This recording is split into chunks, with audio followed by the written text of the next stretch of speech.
I'm a nurse by profession. Currently in Kisii County, I'm the Deputy Cancers and Non-Communicable Disease Coordinator. Non-communicable disease, those are diseases which are not transmissible from one person to another. Among them, diabetes. Yes. Followed by hypertension. We have all sorts of cancers, be it breast cancer, prostate cancer, brain cancer, and then respiratory diseases like asthma. Yeah, it's among the non-communicable. Alcoholism is non-communicable. Sure. Epilepsy is non-communicable. Thank you. Karibu sana. And as we keep on the conversation about the diabetes, people have been asking questions about it. Actually, the main question that people do ask is what causes it?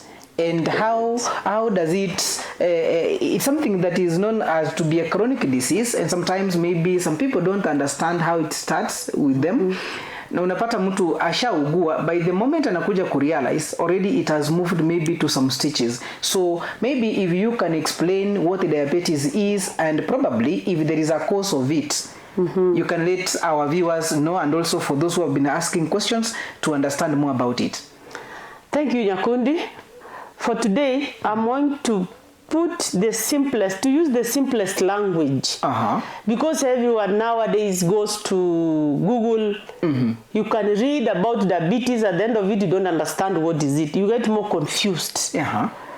So I'll use the simplest language, layman language, because the viewers are of mixed knowledge.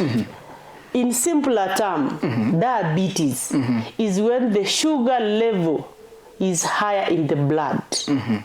Sugar should be within a limit. The opposite of high blood pressure, when there is high pressure in the system, the blood. Diabetes is when the glucose level in the system, in the blood vessels, is higher than the normal. We have types of sugar monitoring, levels. When you have not eaten, we call it fasting blood sugar. When you've not eaten for the last 6 to 8 hours. Like now, I ate last midnight. Today I woke up very early. I've not eaten anything. If I get tested blood sugar in my system, it should not be above 7. That is fasting blood sugar.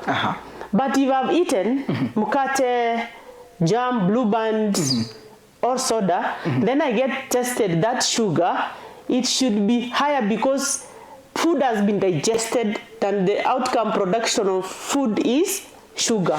In terms of energy. So it should be 11.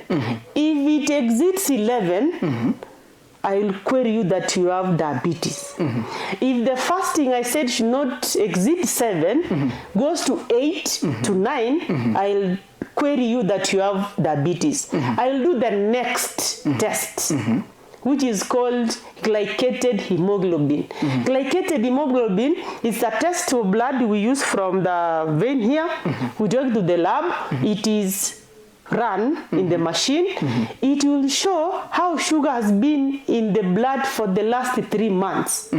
So it's not going to be told that yesterday I had a wedding, I took a cake, we ate too much, that's why my sugar is higher, sister. No. HbA1c, it will show for the last 3 months how was sugar in your system. And it shows in terms of percentage. The normal should not exceed 6.5%. But if you are a non-diabetic patient, you are on management, we want to see if you have reached the target, if you have controlled your sugar.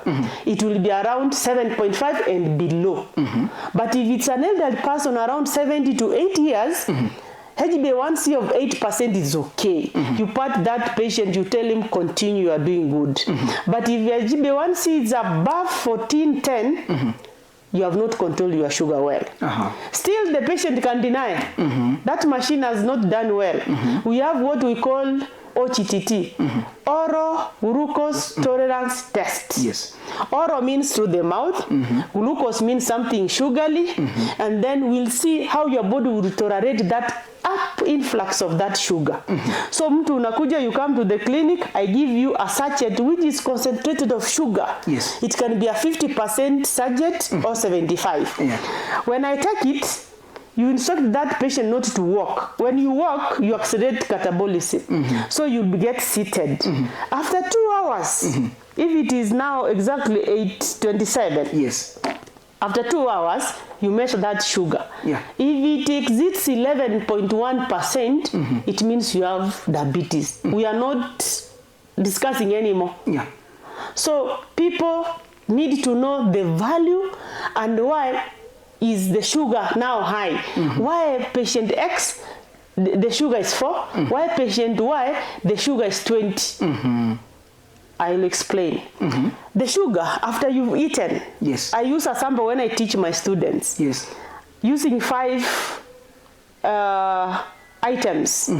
Number 1, the mouth. Number 2, the stomach. Number 3, glucose. Yes. Number 4, insulin. Number 5, the tissue. When I eat through the mouth, food will go to the stomach. Yes. After digestion, it will create glucose. Yes. This glucose, it will be taken to the blood tissues by insulin, which is number 4. If there is no enough insulin, glucose will not go into the cells well. It will be floating on the blood. Or if there is no insulin completely, the glucose will be just left in the blood. Then the tissues now will suffocate because the tissue needs energy to work. Yes. So tissue will break down the reserved energy to make glucose for use. Yeah. At the extension of months and months, huyo mtu atakuja sasa ameanza kukonda. Because in the body system, kama kuna energy, hiyo kitu ya shakahola people, yes, they don't die after 1 week or 2 weeks. Even sahi, you don't eat nyakundi. Yes. You will stay for 5 days without eating. Because the body has its own reserves from the cells, the muscles, even the liver. Kuna energy na keep. There is a process to convert the stored to energy to be used. Therefore, we come about classification of diabetes. Maybe before we go to the classification, that is the types of diabetes. Maybe some people, maybe they don't exactly know the cause of it completely. Maybe the cause. Ni nini ambacho kinaleta diabetes? Yeah, ni nini inafanya insulin isifanya kazi vizuri? Ni nini inafanya insulin haiko kabisa kwa mwili? Number 1, idiopathic, unknown cause. Because someone has been okay, mtoto amefika class 8, amefanya class 8, anaenda form 1, all of a sudden, unapigiwa simu mtoto wako amekolapsi shule, kuenda hospitali, DKA, diabetic ketoacidosis, sukari. Mzee atauliza ni kwa nini? Alimeenda huko shule, nani amempatia hiyo diabetes? So, insulin, it is produced by the pancreas. Sometime in life, someone can have an infection. Yes. Untreated infection, it can make the body, the pancreas, not to produce insulin. Severe infection. Number 2, unknown cause, idiopathic, you cannot tell imetoka wapi. Number 3, when someone gets pregnant, some women, when they get pregnant, pregnancy is a complex event. Yes. Your own body can decide to fight your own body. What we call autoimmune. Your own body fighting its own. Askari wanajifight peke yao. At the end of the result, the pancreas fails to produce insulin. Then now the sugar not be getting to the tissue. Insulin is the key. It will open the cell at the right time, sugar to get in. So if that key is corrupted, it will not be opening vizuri so that sugar at the right time gets in. Or if the key is lost, insulin is not there, sugar will be floating in the blood. All right. Yeah. So the cause of diabetes, it's not known. Number 2, autoimmune. Your own body fights its own body. And other medications. But there kuna medications people take, like steroids. they may affect the insulin production. Yeah. All right. Yes. So people need to be either how can they be able to afford, maybe kuna vitu wanakula, maybe kuna dawa wamemeza, and then in one way or the other they are making them or they are making it the body to fail to produce the insulin. So what are they supposed to do to avoid such? So what we say, when you know that you have a certain condition, because it's because of idiopathic unknown cause, we say don't struggle now to be looking at what this has caused, because even stress itself can damage or can change hormonal balances in the body. Stress. So tunasema, once you've known that you have the sugar, no, what next? What can you do? Don't bank on, I want to know why did this sugar come. Of course, some people will take alcohol and do smoking. Yes. They affect the organs. So, and the kidney can fail, the pancreas can fail not to produce enough insulin, or it can fail completely to produce insulin. Yeah. Yeah. Is taking a lot of sugar something that can make it come? No. Sugar, taking table sugar, if I eat even a half kg of sugar, my body, the pancreas will detect there is influx of sugar. It will produce more insulin. It will bring the key very fast to remove that sugar from the system to the tissue. Iende kukua kept. So eating sugar is not. But if you have diabetes, don't take that sugar, because if you take, remember you don't have the key, or your key is rusted, is not opening. Akifungui vile unataka, kinafungua kinaachilia, kinafungua kinaachilia, so that sugar will be floating. So ndio maana tunawaambia you resist on sugary things. But a healthy person without diabetes, take the sugar.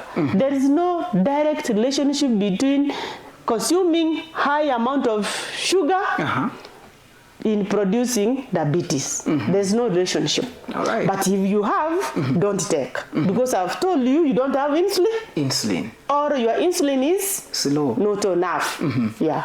All right. As we keep on having a discussion about diabetes, before we get to the types of diabetes, in case you have a question about diabetes, then you can be able to send it to our SMS number, that is 21575. Not forgetting our WhatsApp number, that is 0711199890, where you can also be sending the questions to, and we can be able to go through them. And remember, on our social media platforms, you can follow us as Ndizi TV Africa.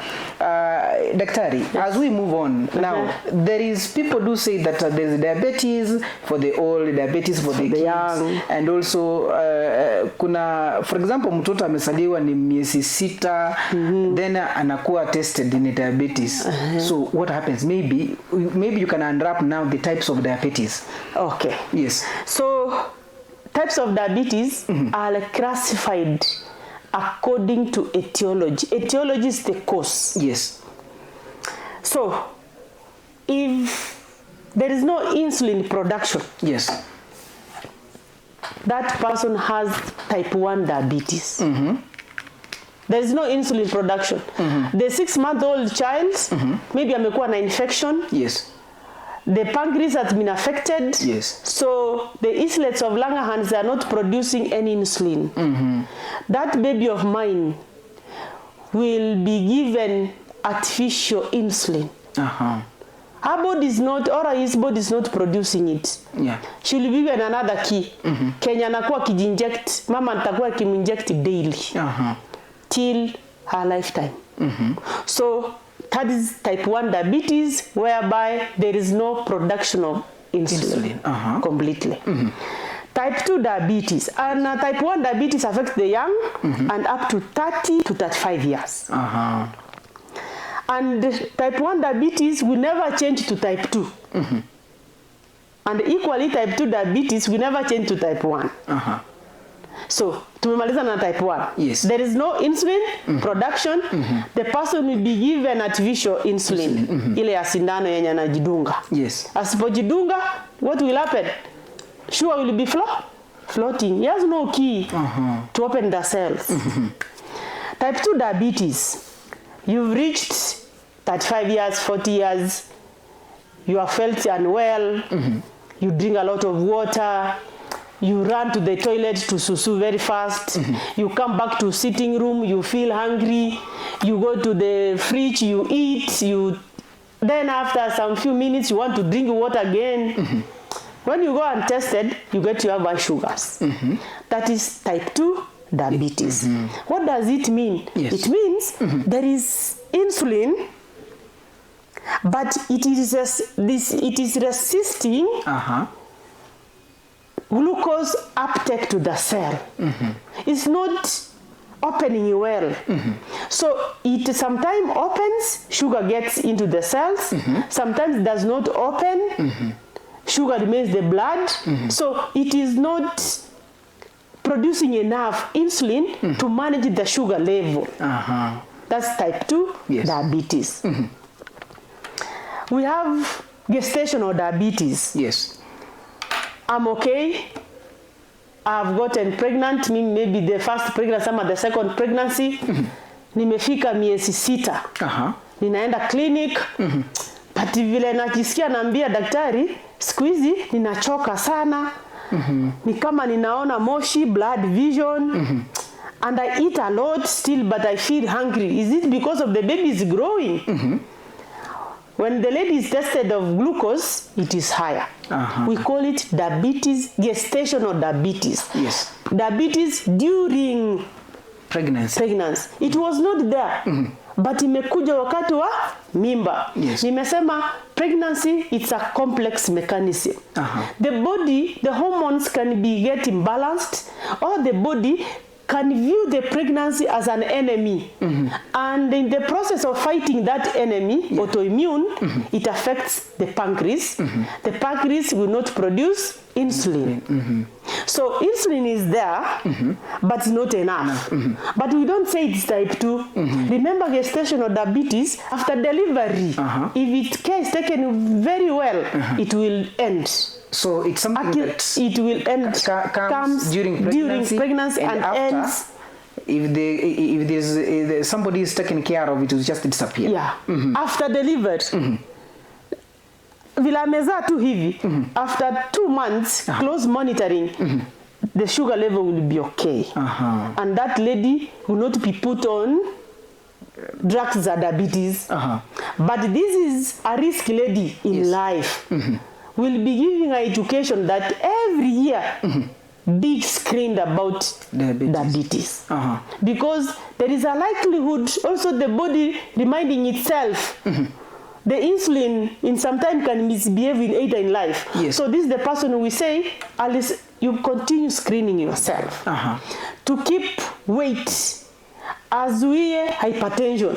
Akikuwa na other condition, inaweza aggravate that previous condition. So in a nutshell, that we can be able to say that type 1 and type 2 is something that is a condition that comes, and the type 1 of you have said that ni ile tu mtu there is no insulin and production on the injection. And also ya pili ni ile tu mtu ako 40 years and above or that 5 and above that just comes. And the type 1 and type 2, it's something that cannot be treated completely. Something that is a lifetime thing that you are living with. And then gestational diabetes is something that comes in during pregnancy and just, if well taken care of, it will just ends delivery. And what about young youths? Of course, this explanation you gave, and I can be able to see a question here from Minyoya Humbu, kwamba what about mtu ako 20 years to 30 years, amekuwa tu sawa, hajaipatana nayo, but imempata. Is it the eating habits that are making him to get or her to get that? Most non-communicable diseases, their lifestyle. So here we say he was a young boy. He was keeping fit. He was eating whatever fits okay. Sasa amemaliza university at 20 years ama amemaliza college at 20 years ama 22 amepata employment. This person will change the lifestyle. He'll be now driving to work. He'll be driving to drinking social areas. Anachoma nyama choma, anakunywa pombe, anaesa smoke. Then the body swells. Body mass index. Or alcohol itself and smoking can predispose you to diabetes. So this body we carry, there is the muscle we need to put to our bones, what we call body mass index. My height and my weight should be in between the normal, and the normal BMI should be between 18 to 25. So if you have central obesity, here tumbo kitambi, and then your body has swollen very fast, you are at a higher risk of getting diabetes, or you'll have hypertension, then diabetes will get in, or vice versa. You get diabetes, then hypertension crops in. So lifestyle, that person check the lifestyle. Or amekuwa mgonjwa, kuna dawa amepewa. Nimekuambia there are some drugs which can trigger diabetes because they affect the pancreas. And now this person, when he goes to the hospital, the sugar will be higher in the system because the insulin is not enough. So we must take history. When you come to the hospital, we don't arrive at testing you sugar without taking close history. Yes. All right. As we move on now, what are some of these symptoms that somebody can be able to see and maybe kama hajafika hospitali daktari amwangalia mafanye vipimo and I suggest maybe this might be diabetes. Okay, so if the sugar level is in the system, the blood vessel, kwa hizo pipe. Yes. Let me use the layman. I said people can Google and read, but me I want to explain to a lay person. Yes. The vessels, blood is there, having a lot of glucose. Yes. The tissues, they'll suffocate. There will be no energy. So the body will fight itself to create energy. In that process, this person will feel tired, fatigability. Then he'll feel to drink a lot of water. After you've taken a lot of water, what we call polydipsia, a lot of water as you take, you must get it out. Atakuwa akienda kwa choo kususu. Hata huyu mzee anakuja kwa hospitali anakuambia sister, for the last 1 week ninaenda kwa choo mara 6 ndio kukucha asubuhi. Na haijai kuwa hivyo. And then at night, sometimes naamuka napata mdomo yangu iko dry. Na nikishikanisha mdomo nasikia kama ninashika. Because remember, sugar is sticky. Ukienda saa hii Nyakundi uende umwage sukari pale nje kwa nyasi. And so many ants will come. Sure. Equally, if someone who is having high sugar in the blood, hiyo msusu yake yana susu, it has a lot of sugar. Ukienda kumwaga hiyo sugar nje, equally ants will come there. So the person will be feel tired. Will be having thirst. Will go to drink more water. As you drink more water, you will go into the toilet to susu. Wakati una susu, utasikia tasa ni njaa. So you want to feed polyphagia. So we have the 3 P's. Polydipsia, kusikia thirst. Polyuria, ushakunywa maji mingi sasa unasusu, and then polyphagia unasikia njaa. So mtu atakwambia nasikia kukula sana but nikikula tena nasikia njaa. Those are the 3 P's and they are very cardinal.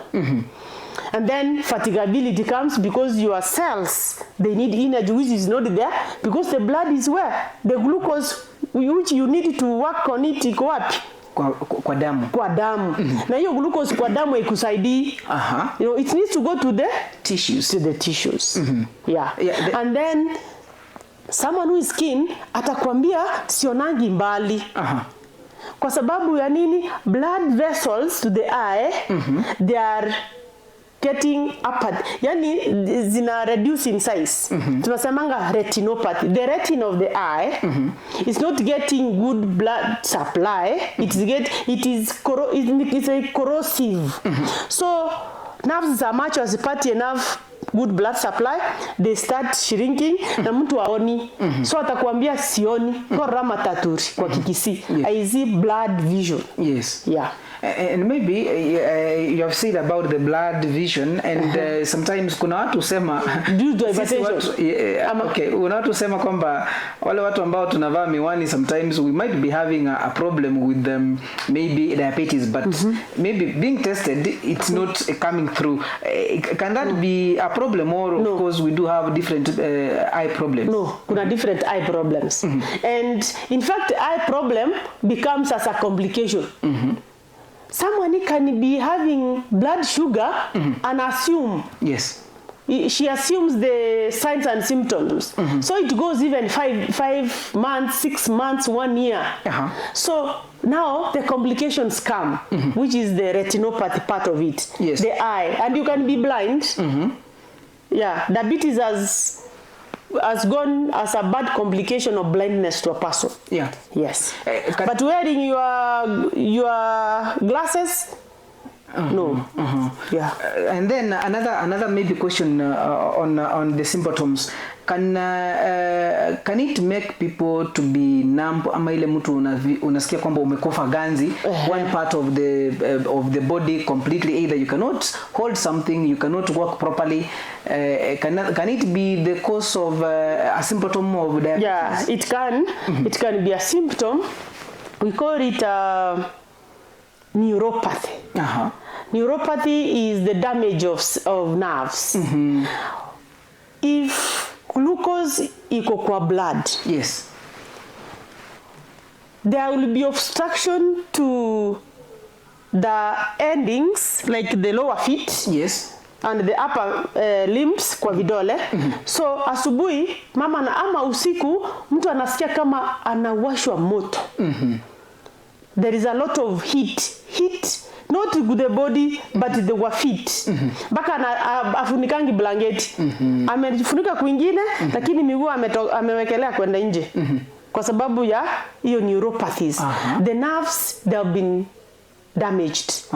That's why, before I forget also, that's why men, mostly men, who don't control the non-diabetic male patients, if their sugar is not well controlled, they'll get a complication of erectile dysfunction.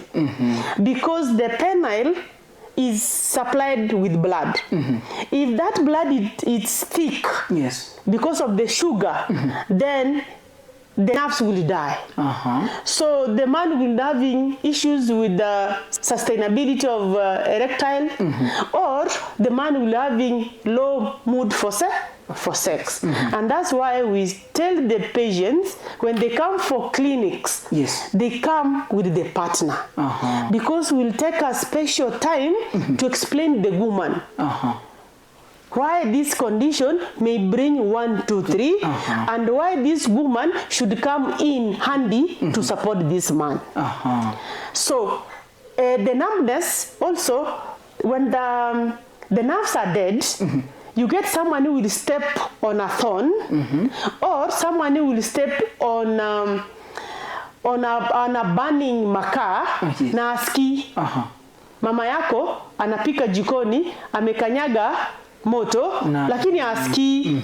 Then a blister forms, aski. Ama amevaa kiatu inamfinya, mpaka blister ina form, lakini aski. So tunawaambianga hata wakikuja kwa hospitali, ama wakati umeoga kila asubuhi, angalia vidole zako 5. Ni nini sign mbaya inaonekana? Ukiona kuna kitu iko black, it means something a wound is going to develop there. So what are you supposed to do? Don't bring something to scratch. Yes. Don't bring anything to remove it. Go to the hospital. Because the time you scratch that wound, it may form a big wound, which has led to amputation. Kidole tu, mama nafuruta tu kucha vibaya. hapa kona ya kidole inatengeneza pass. Yes. Hii pass kama sukari yake iko sawa, hicho kidole kitaoza mpaka hapa. Kitazidi hapa, kitazidi huko, kinapanda. So tunasemanga ukiona any sign a diabetic patient, remember your immunity is low. Yes. Come to the hospital. All right. Yeah. Okay. So hizo signs you are okay. Yes. Numbness, tingling sensation, unasikia kama ni vitu zinamprick. A lot of heat. Yes. Anashika kitu ni kama ajasikia kama ameshika kitu. Akuje. Ataweza kuwa hana sukari, lakini akona hypertension. Yeah. All right. As we keep on the conversation, we want to take a quick break. Then once we get back, we'll be talking about now some of the complications if these diabetes cannot be managed well. And later on, we look at the management and prevention of all types of diabetes, that is type 1, type 2, and also the one that we mentioned to be the gestational diabetes. And later on, some of the questions that people do ask about diabetes, we'll be tackling them. And remember, we keep the conversation on Ndizi TV Africa, our social media platforms as Ndizi TV Africa. Also remember to talk to us for our WhatsApp number 0711199890, and as well as our SMS number 21575. I'm Jeff Nyakundi. Don't go far. We are coming back to talk about now how to prevent this, and also how to manage, and also the complications if not managed well.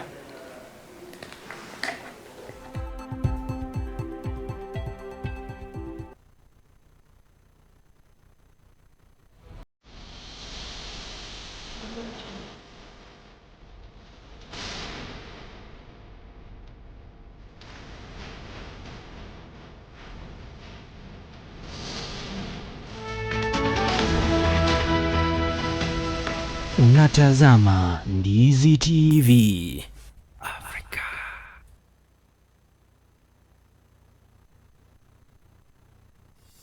Being healthy is a strive everybody longs for.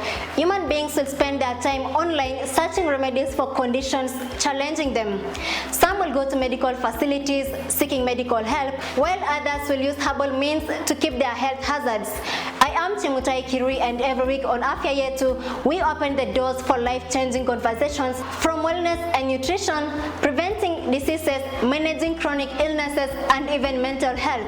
We bring expert advice, real-life stories, and practical solutions that touch every part of your life. Join me, Chemutai Kirui, on Ndizi TV Africa Afya Yetu Health Show every Friday from 7:30 to 8:30 p.m. and be part.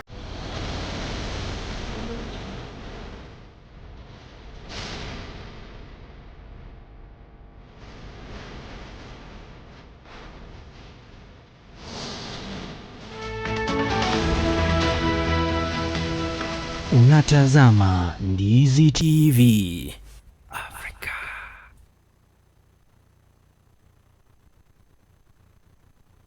Je, wewe ni mmiliki wa aina ya gari aina ya Alto, Probox, Harrier, V8 na Lexus? Jipatie brake pads kwa bei nafuu hivi sasa. Vilevile oil filters kwa gari aina ya Toyota na vilevile Subaru. Ili upokee popote ulipo, piga simu kupitia nambari 0739318606.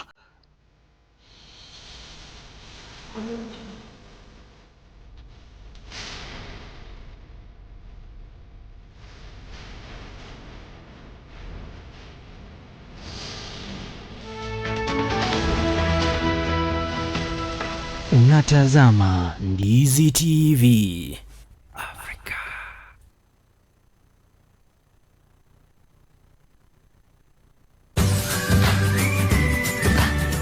Je, wajua kwamba mapishi si kazi tu ila ni sanaa?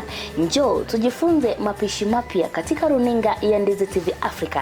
Hapa ndipo tunapika, tunajifunza, tunakula, tunasherehekea na kucheka kidogo. Ungana nami kila siku ya Jumanne kuanzia mida ya saa 2 usiku katika kipindi chetu cha Pishi Bora. Hapa ndipo tutakuwa tunapika vyakula mbalimbali ambavyo vitakuwa vinanukia, kama vile mchuzi wa nyanya, tunapika kuku kitunguu, tunapika wet fry na vyakula vingi zaidi. Njoo tujifunze pamoja na tulete ubunifu jikoni katika kipindi chetu cha Pishi Bora.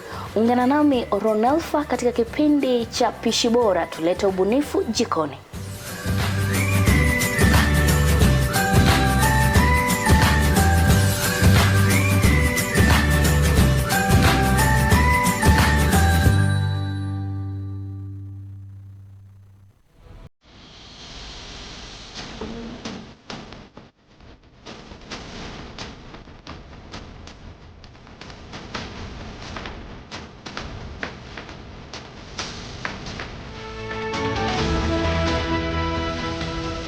Unatazama Ndizi TV Afrika.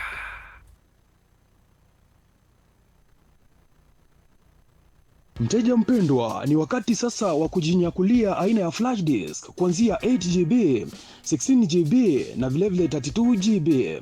Vilevile earphones, wireless headsets, unajipatia wireless microphones tofauti kwa bei nafuu.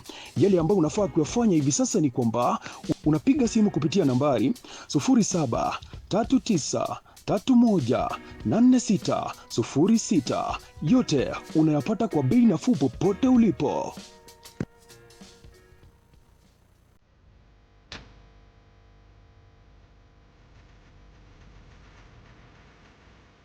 Naam, ni wakati wa kusikiza sauti inayobeba maono, busara na hali halisi ya kisiasa humu nchini. Karibu katika kipindi Sauti ya Uongozi. Hapa tutakuwa tunazungumza na viongozi kujieleza.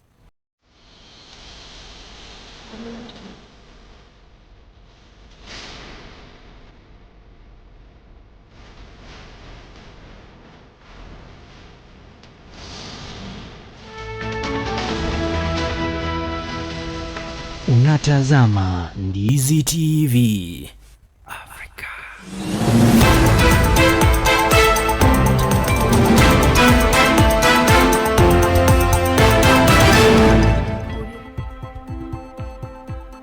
All right, welcome back as we keep on the conversation and talking about diabetes. Remember, it is 59 minutes past 8, I think a minute to 9 a.m. in the morning. And together with me in the studio is Deputy County Cancers and Non-Communicable Diseases Coordinator, EUNICE NYORERA. We are having a discussion about diabetes, and there's a lot that she has told us and about diabetes and also the types. And also we have mentioned about some of the symptoms, and then now talking about the complications if not well managed.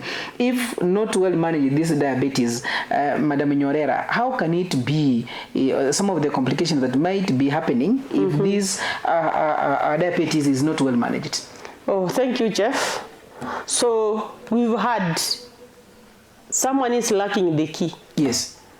So someone must be given the key, or someone must be given something to help the key open well. Someone who is lacking the key is type 1. Someone who needs some assistance, the key to open well, is type 2. So if the sugar is not well controlled, we have complications. Yes. We can have acute complications and chronic complications. Acute complications, they are life-threatening. You can die. Number one acute complication is hypoglycemia. Hypoglycemia is when the sugar level is below the normal.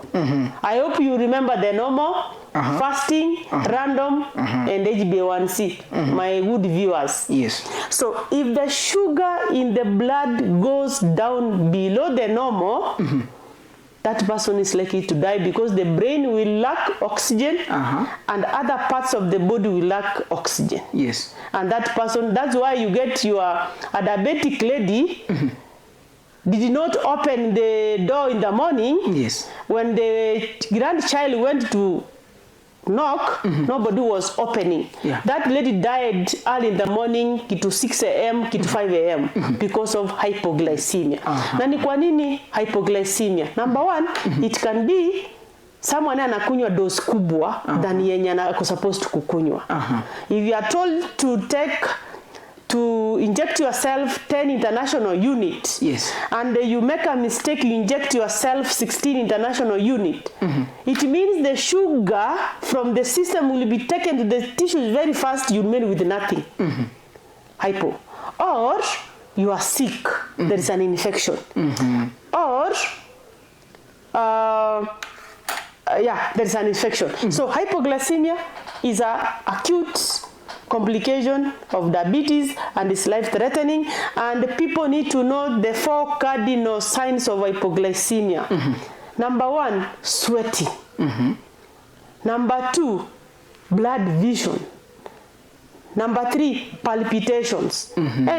Roho inakupiga, una sweat, confusion, then finally unconsciousness. You will find yourself kwa ground.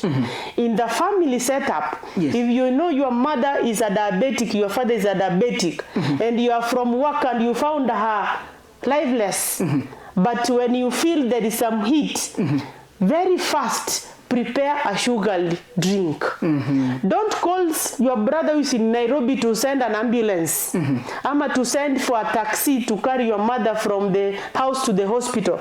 The time taxi will come, the sugar will be 1. The time the taxi will arrive, she will be dead. So tunasemanga home emergency for hypoglycemia, make a concentrated, tafuta hiyo sukari. Yes.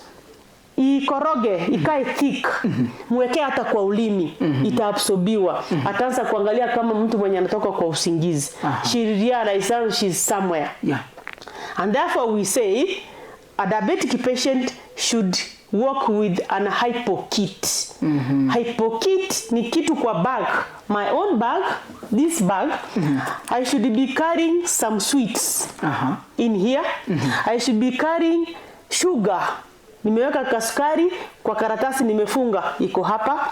Natembea na chungwa, natembea na sweet banana, hata nikienda matanga, hata nikienda church. Kwa sababu tukisikia hizo signs, ni kama una sweat, unakuwa confused, apprehension, chukua ako kasukari kako, ramba. Utasikia sasa life imeanza kwa vizuri. Hiyo ni acute complication, and it is a killer one. Number 2, we have DKA, diabetic ketoacidosis. It affects type 1. Yes. We said type 1 there is no glucose. Yes. The cells will try to make energy from the stored energy, from the fat, from the muscle, even from the liver. Yes. In that process, ketones will be produced. We don't need ketones in the blood. So that's several times you get the history. Mzazi akileta mtoto wake hospitali na kuambia tulingoja amke, akuamka. We ameenda into DKA. So the time anafikishwa hospitali, ketones and the body. Yes. So lazima tunampatia dawa, we know how to manage the ketones. Yes. Then we have the opposite of hypoglycemia. I said hypo when the sugar level is below the normal. Tuko na hyperosmolar, hyperglycemic state. Yes. HHS. The sugar is too high, but it doesn't kill. But let us not advocate for that, because when the sugar is too high, it will kill your immunity. So those are acute complications, and they are life-threatening.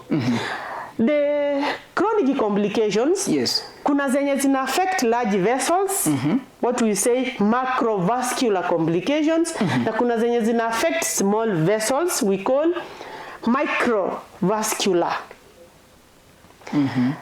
Someone with diabetes can have stroke. Yes. Someone with diabetes can have heart attack. Someone with diabetes can complicate to erectile dysfunction. Someone with diabetes can complicate to retinopathy ama blindness. Someone with diabetes can complicate to diabetic foot. Yani, diabetic foot, that's a wound which begins small but grows and it leads someone kukatwa mguu. People out here are walking without one limb, ama both limbs, because not an accident, but because of sugar. Sugar And there are basic things which people don't even think of. Yes. You are not supposed, a diabetic patient should not be having long nails. Both of the feet and the hand. Long nails at the feet, when you are asleep, the blanket, the sheet can get hold of that nail. Yeah. And then the time you are going to remove that sheet, you may make an wound at the edge. Yes. Or the long nails, equally, when you are washing or doing something, it can injure your capillary, the nerve endings of the nail. Yes. So tunambianga diabetic patients, just stay like a poor person. Kama hata wewe ni madam, usiweke hizo vidole zenye zinaweka extensions. Miguu yako vidole zenye mnaongeza alafu unavaa viatu ndani, you compress the feet. Yeah. Then a wound starts from there. So we teach a lot on foot care. Kuna watu nyagundi hata wewe asubuhi huko angalia uko chini ni nini iko huko ulioga tu hivyo ujaangalia. Remember the diabetic patient nerve damage has been done. Yes. So they can't, unless you see by the eye, you could not realize a wound is growing somewhere. Yeah. Yeah. All right. What about ulcers? The patients with the diabetes maybe experience ulcers? Thank you very much. There is a medication diabetic patients are put on. Yes. Mostly metformin. Remember, classification of diabetes, they are based on the etiology, the cause. Mtu wenye type 1 hiyo tulisema lazima pewe insulin, na kazi ya insulin ni kutoa sukari from the system, from the blood vessels to the tissues. Yule mwenye alikuwa na defective key in the layman language, yes, insulin ina resist kuchukua sukari ndani, ama sukari insulin inaproduciwa kidogo. So huyu mtu tunampatianga tembe. Kuna tembe inaitwa metformin. The layman can present ama can bring the signs ati anasikianga bloating, ama heartburn, ama burning sensation at the digastrium. But in diabetes we call it gastroparesis. Gastric is the stomach. Yeah. Paralysis, there is something we call the nerve, the vagus nerve in the stomach. Mtu mwenye anatumia hiyo dawa ya sukari inakuwa damaged. And that's why akikula chakula, you are not supposed to sleep immediately. Yes. You are supposed to walk around because exercise activates metabolism. And that's why we tell diabetic patients they don't eat late. Because if aja control sukari yake, hiyo vagus nerve iko damaged, yes, so it will reduce digestion, meaning chakula itakaa hapo. Chakula yenye ko supposed to kusiawa within 2 hours, iko hapo even 4 hours. Sasa anasikia bloating, anasikia belching. So tunamwambianga huyo mtu management asikunywe fresh milk. People out here, I do hear them. Hey, nasikia ulcers zimeamuka, maziwa ameweka maziwa fresh kwa bag, anakunywa. Fresh milk is wrong. Because fresh milk will, wakati umekunywa, it activates some acid to digest. So it will exacerbate. So what we say with people with ulcers or on metformin, yes, they eat little food and they walk around to aid in digestion, and they should not sleep immediately after feed. And the gastroparesis is not a good sign. Yes. That person should come to the hospital so that we see the dosage of metformin. Unajua kuna watu wanakunywa metformin even 1500 milligrams, na mwingine anakunywa 500 milligrams. So daktari anaweza reduce chini so that we don't cause more damage to that nerve. Yeah. And now you have explained well on the complications if not well managed. And what about the management and the prevention of both the type 1, type 2, and also not forgetting gestational diabetes? How are we going now to manage or to prevent and also manage this type 1, type 1, type 2, and also gestational? Type 1 management. Lifelong insulin injection. Mtoto akidiagnosiwa na diabetes at any age, hata kama ni 1 year, that child will be being injected with insulin till the years the Lord will see enough for that child. Hata kama ni 70 years, this person will be injecting himself or herself that injection. So type 1 viewers, insulin injection. And therefore, we need to educate these people on when to inject, how to inject, what to inject, what to do before you inject. Most people, they inject and there's no food near to eat. So once you've injected, the insulin, now it's in the system, it will get the small sugar in the blood, it will take all the sugar where? To the tissue. There'll be no sugar anywhere in the blood. Then this leads to hypoglycemia, and you will die. So we must teach any type 1 patient at all costs should have the glucometer machine. Glucometer machine is a small machine to measure your sugar. Then you must have the glucose sticks. Those things which it goes into pair. You have to prick yourself, blood, and it is in the finger, and the preferable finger. And the part of the finger you need to prick the small and the second.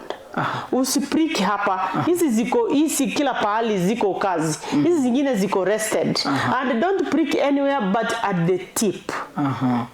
Then once you pricked that fiber strip, kana kunywa hiyo damu. Wakati kamekunywa hiyo damu, hii machine umeweka on na itakuambia inakushoka blinking ni kama drop something. When it has said you drop something, that's the time you put that. But if it does not told you to drop something and you just put, it will give you an invalid result. So we teach them, and it's self-monitoring, and it's easier to do. You need not to go to college to learn on how to do sugar self-monitoring. Even wakati mtoto wa miaka 3 anajua vile anafanya, anaosha kidole, si lazima utumie spirit. The finger is clean, good. You remove that lancet, you prick yourself, you put, and then you read. Why? Usiwahi kudunga sindano kabla hujapima sukari yako. Kwa sababu gani? Utaweza enda into hypo. Or sukari yako iko juu na unajidunga dosi ile ya kawaida kidogo, meaning sukari itafanya nini? Itakuwa juu tena. Utakuwa umemanage. So what type 1, you must have the glucometer and the glucose sticks. Here we don't bargain. You must have that because it's for your benefit and it's for your good. Because you'll die. Yes. So type 1 tumemaliza, lifelong injection of insulin. Type 2, it will depend. Yes. If someone ako kwa borderline, like now we said, fasting blood sugar should not be above 7, random should not be 11, HbA1c should not be above 6.5. Yes. But someone now here, not diabetic, but the sugars, tunasemanga they are dancing around 9 and something. Yes. Huyo mtu, tunafanya further assessment. How is the weight of this person? This person is heavyweight. How are the lipids? The low density lipoprotein and high density lipoproteins. Yes. How are they? They are too high. There is a drug called statins in a break the fats. Yes. This someone, if the fats are broken, anafanya exercise, alikuwa kilo 100, sahi amefika kilo 80, that sugar can be maintained on diet and exercise. But if the sugar, it is above, despite this lifestyle modification, yes, now this person will be either be given a combination. Yeah. Ile ya kusaidia sensitivity. Remember tulisema key inajaribu kufungua lakini haifungui. Something is resisting. Yes. So tunataka kupeana dawa yenye itaenda kuzuia hiyo resist. Tena tunapeana dawa kama insulin is produced kidogo. Yes. Sasa tunaenda kupeana dawa yenye itaenda kusaidia pancreas to produce enough insulin. One to deal with the resistance, one to aid in insulin production in good amount. So huyu patient tunamweka on tablets. Huyu patient akiweka on tablets, yes, tunamwambianga anakuja clinic for checkups. Tukipata hii sukari bado haijamonitor with tablets, yes, tutamswitch kwa injection. There is a different type of injection called, maybe it can be long, it can be short acting ama long acting. Tunakuanga na soluble insulin, inakuanga clear liquid. Yes. Kuna mixed. Mixed anajidunga asubuhi, jioni. Soluble iko short acting, anadungwa asubuhi, mchana, jioni. Lakini kabla ajidunge tumesema lazima afanye nini? Monitor. Na hiyo kitu watu hawafanyi. They don't monitor. It's because we tell them to bring a notebook. They have a diary. Sana type 1 diabetic patients, yes, they have a good diary. Every day, sukari ilikuwa ngapi? Ilikuwa hivi. Na anajua nili-raise insulin by 1 international unit because it was high. Sister, hapa nilichipima, it was low, nililower insulin by 2 international unit. So mtu wa type 1, asikuambia unajidunga ngapi kila wakati, it is not the same. It's not the same. It's not the same. Like someone who's going to the field. Yes. Unajua mtoto amegrow sasa, ameenda high school, na ni kijana wa rugby. Atuchakataa asifanye rugby.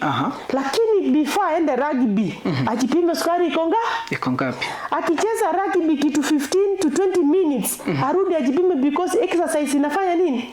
Ina enhance catabolism and the like. Yes. So huyu ni mtu lazima anajipima.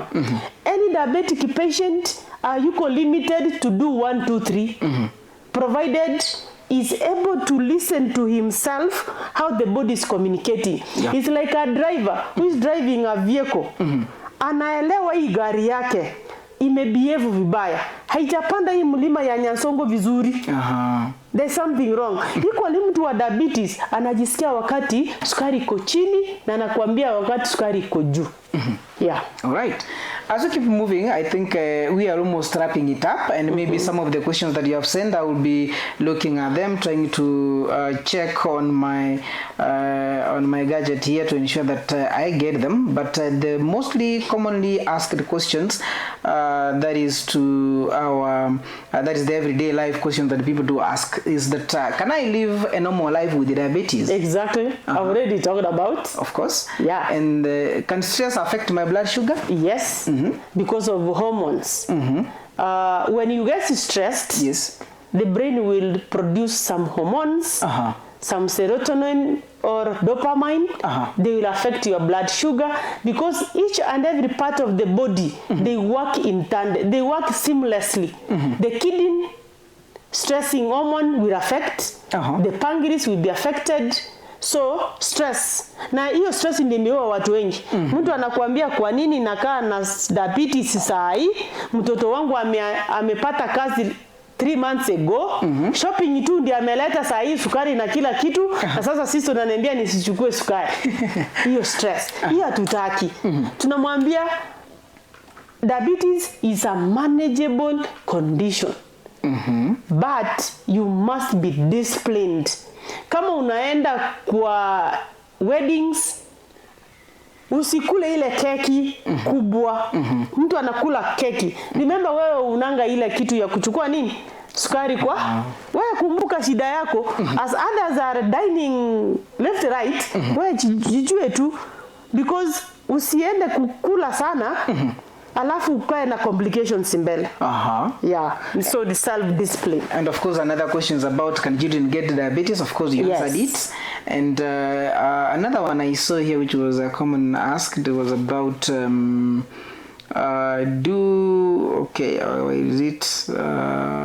somebody was asking something about hypoglycemia, and also the specific foods that sugar or people with diabetes can people to partake. That is, maybe unaenda unaambiwa wewe tu ukulangi chapati ya brown, so ati what? It's either ukule mkate ya brown or chapati ya brown, or if it's not there completely, just wananitesea ugonjwa vibaya sana. Wananitesea vibaya sana.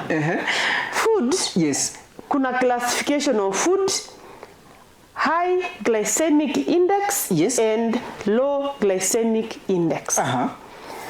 If I measure a 50 gram ugali ya white and 50 gram ugali ya brown, yes, and there are two diabetic patients, yes, mmoja consume the white, mwingine consume the brown, yes, mwenye consume ya brown, there will be sugar production very fast in the system.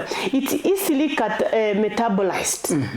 Digestion ya white to produce sugar is very fast. That's why we call it high glycemic. Glycemic is sugar, yes, index.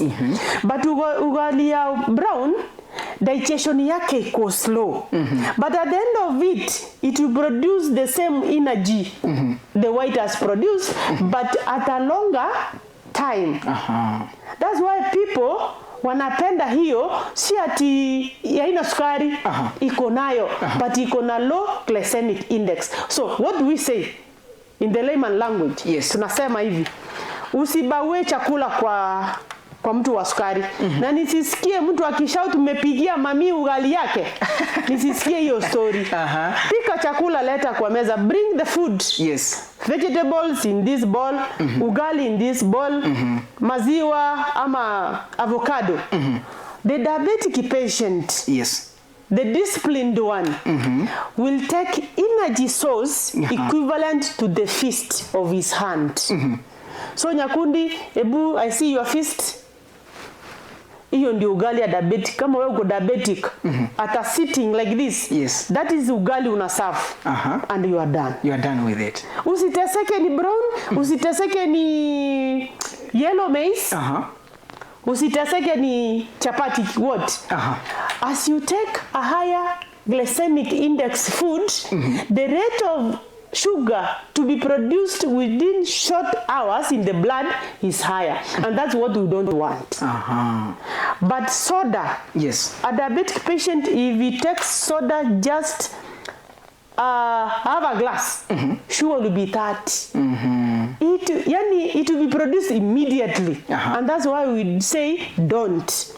So tunambianga mtu hypoglycemia. Yes. Is the patient able to recognize signs of hypo? Yes. Good. What next? If the patient is able to say, I'm feeling 1, 2, 3, I'm sweating, kimbia mtengeneze nini? Na tunasemanga in a diabetic family, someone having diabetes, lazima tukae na standby food. Uji hata ikae kwa kibuyu, ikae hapo. Chai ikae hata kwa thermos. Sio ile time amesikia ndio unaenda kupika na kuni ni mbichi, you will take 30 minutes kuwasha. Sure. So at least ndizi iko kwa nyumba, kuna fruit, kuna sweet, ikae hapo. Tunasemanga hata hii sweet za white zinaitwanga aje? I think kuna hizi za white watoto wanapenda, you just chew. Zile diabetic patient in the home lazima ikae hapo.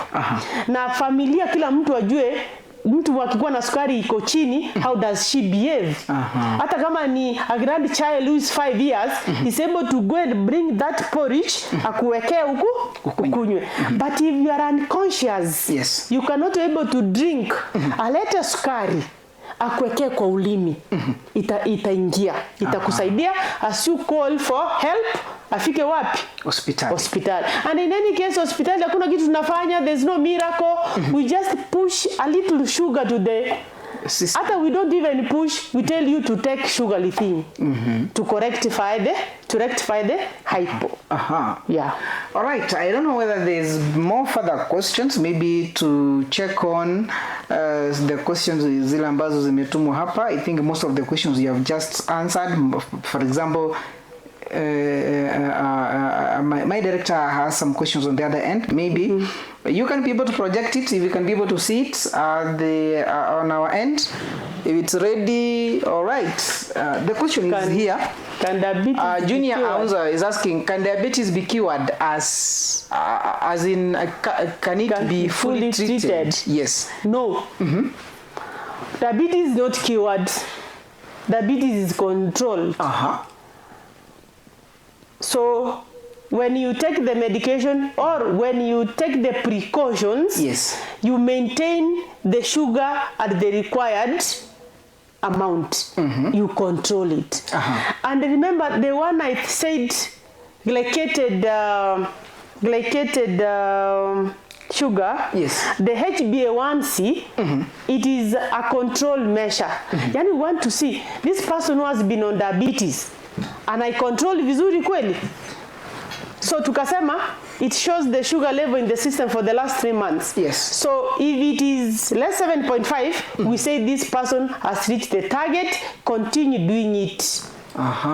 Sugar is not controlled and is not cured.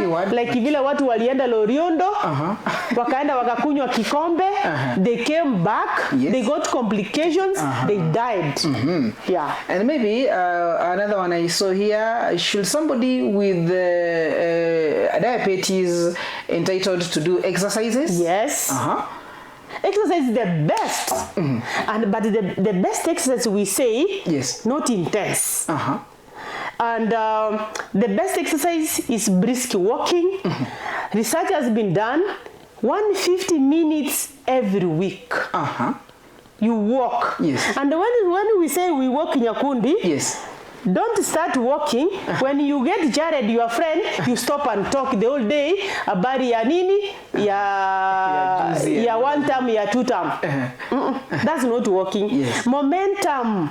You just walk momentarily and consistently. If it's every day in the morning you walk, let it be every day in the morning you walk. If it is evening walk, let it be evening walk. But at the end of the week, 150 minutes of walking. Mtu wa diabetes, when you do the exercise, tumesema jipime sukari iko ngapi. Usiende exercise uende kukaa na hypo pale uanguke, you die. Uende swimming upate hypo kwa maji, watu watasema ati ni vile hajui kuswim. Sio vile kujua kuswim, sukari inaenda chini because exercise uses a lot of energy. All right. Yeah. And I don't know whether my director has another question from your end. Maybe you can confirm that as we move on. I can see it's 29 minutes past 9 a.m. and we are about to wrap it up. Maybe to wait for more questions if they are there. And also most of the questions that I've seen here, we have answered them. That is, of course, the question about diabetes, can it be cured? We have answered it. Do all people with the diabetes need insulin? No. Maybe you explained that. That is, and you say that all type 1 patients need insulin. And also some type 2 patients may need insulin or if pills or lifestyle changes are not enough. So that is where if he does not reach the target, he has been on lifestyle modification, we have monitored for the last 6 months, the sugar is not getting down, we give treatment. If we give you treatment, the tablets are still, you are not reaching the target, we give you insulin. So type 2, you can be lifestyle, you can be on oral medications, or you can be injectable. So it changes as you maintain your target. Yeah. And lastly, watu wa diabetes, kuna kazi ambayo iko specifically they can do and specifically cannot do? No, they do everything. Yeah. All right. Caleb Mbaga anauliza, can a child be can a child be born with the diabetes? I think that's the question. All right, that is the question that is coming up. Can a child be born with diabetes? So a mother cannot transmit diabetes to the child. Yes. No. But a child, a baby, a newborn baby, can get infection, which will affect their pancreas not to produce insulin, and therefore that child will be diabetic. But it's not the mother who has given the child what? Diabetes. Yeah. So in other words, that diabetes is ugonjwa wa kuambukizwa. Hapana. It's non-communicable completely. Yeah.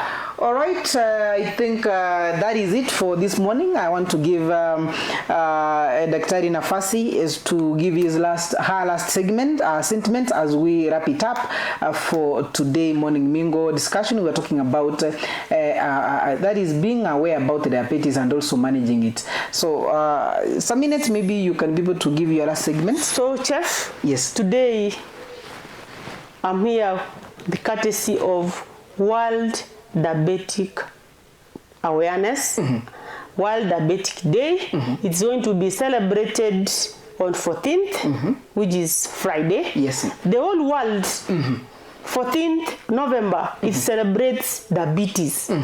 Celebration is a time to do awareness, education, screen, treat, cancel, and do other things. Kisii County Government, the Department of Health, this Friday, will be celebrating that day in the Kisii Stadium.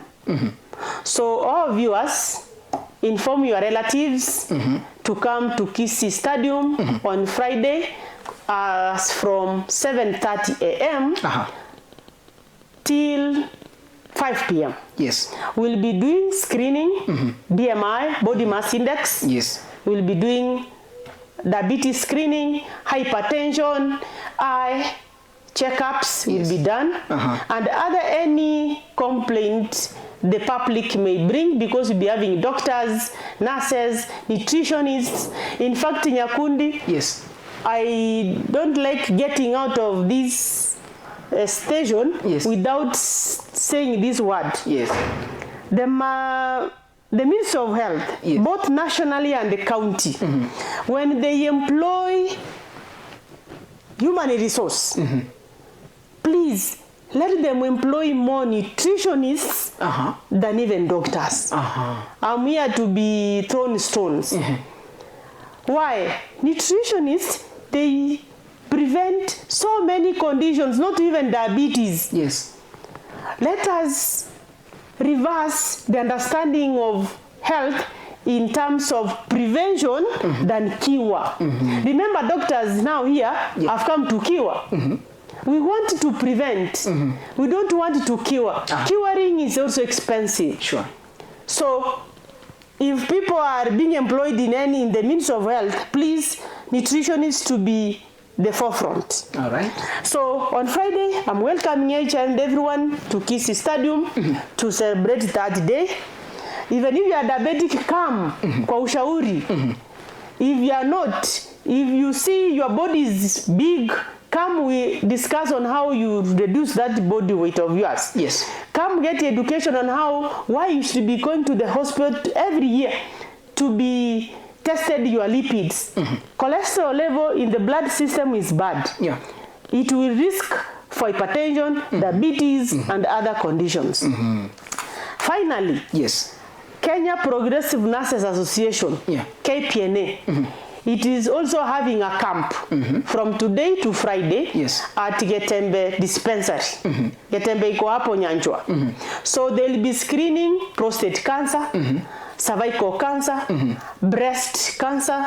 They'll be screening for this diabetes and hypertension. So whoever who has heard this voice, Yes. you can go to Getembe dispensary, and you get the service free because of the support from the association I've said, Kenya Progressive Nurses Association. All right. Thank you. Okay, thank you so much, Madam NYORERA, for your time and also informing our viewers about diabetes. Now that somebody understands more what's supposed to be done, and whenever an issue arises, something, and some of the symptoms that we just mentioned here, that they can be once akihisi kwamba kuna vitu ambavyo anahisi yeye mwenyewe, can be able to get to hospital to be tested, and in case of an emergency for somebody who has diabetes, maybe one like mtu perhaps instead of kumpeleka hospitali kwanza, fanya first aid pale nyumbani.